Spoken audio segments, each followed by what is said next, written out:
Mesdames, Messieurs, nous allons vous présenter les angles associés et comment les retenir. Tout d'abord, supposons que X est une personne. Monsieur X, cette personne adore l'athlétisme. Grâce à Monsieur X, on va essayer de vous montrer l'utilité des angles associés. Reporter tous les angles à un cos et signe connu. Tout d'abord, Monsieur X se place à X et son opposé, Monsieur moins X, se place à moins X. On remarque déjà que le cosinus de X et le cosinus de moins X ont la même longueur. Et pareil pour sinus X et sinus moins X. En se plaçant sur le cercle des signes, on voit que sinus moins X est négatif et cosinus moins X est positif.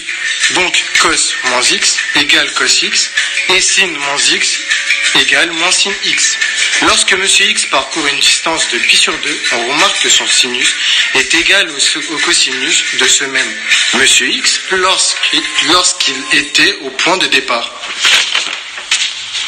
Alors que son cosinus est égal au moins sinus de Monsieur X au point de départ, de même avec Monsieur moins X, son cosinus est égal au sinus et son sinus est égal au cosinus de Monsieur X au point de départ.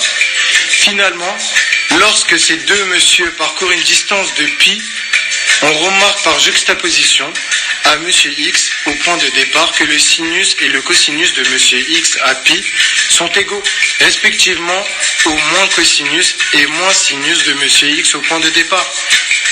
Pour Monsieur moins X, cela diffère légèrement car son cosinus est lui aussi égal à moins cosinus, cependant son sinus est de même longueur et de même signe que le sinus de Monsieur X au point de départ.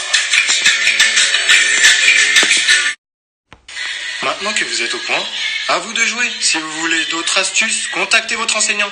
Produit par Marceau Tom, il a Cléon et il a l'oublié.